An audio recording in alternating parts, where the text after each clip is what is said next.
Hello guys, मेरा नाम दीपा है और मैं पढ़ा रही थी आपको इंग्लिश एनसीईआरटी और वो भी बिल्कुल फ्री में।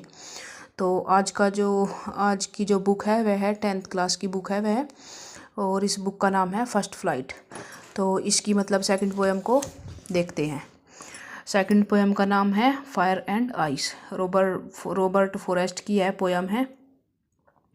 तो इसमें पोइट क्या कहता है, मतलब जो संसार है वह मतलब एक न एक दिन समाप्त हो जाएगा, और समाप्त होने का कारण क्या होगा?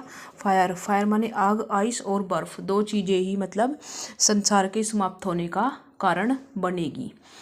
तो यहाँ पर पोइट क्या कहता है, सम से the world will and in fire. जो कुछ लोग क्या कहते हैं कि जो संसार है वह आग में जल जाएगा, और सम से इन आइस, और कुछ कहते हैं कि ये बर्फ़ के द्वारा मतलब है दुनिया ख़त्म हो जाएगी।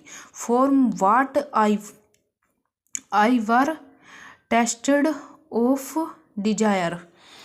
तो मतलब किसी भी कारण से, किसी भी मतलब इच्छा के बारे में कि कुछ भी हो उससे, और मतलब कुछ भी हो मतलब किसी भी चीज़ से दुनिया ख़त्म हो। From what I were tasted of desire, मेरी जो इच्छा है, तो I hold with those who favour fire. तो मैं मतलब सोचता हूँ कुछ, मेरी जो इच्छा है मैं उसके बारे में सोचता हूँ, सोच कर तो मेरी मतलब क्या सोच हो जाती है कि यह दुनिया जो है वह आग से ही ख़त्म हो जाएगी। फायर माने आग से। और बट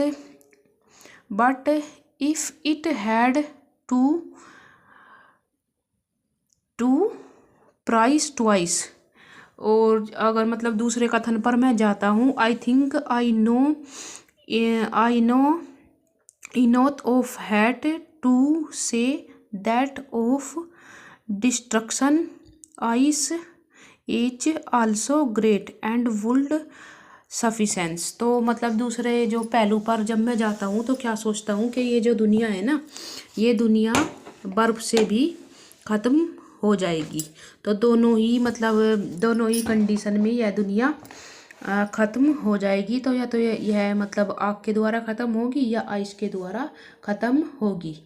और उसको, जिस दुनिया को जो है 2 बार नष्ट होना, ऐसा मतलब मैं समझता हूँ। और मतलब जो यह संसार है, इस संसार में जितनी नफ़रत है ना, यह ही संसार के विनाश का कारण बनेगी। तो मतलब जो आइस है ना, आइस यहाँ पर नफ़रत के उसमें दिया गया है। आइस है नफ़रत के उसमें दिया गया है, और फायर के बारे में बताया गया है। ये सिंबल्स के थ्रू मतलब पोयम दिखाई गई है। सो गाइस, अगर आपको अच्छी लगती है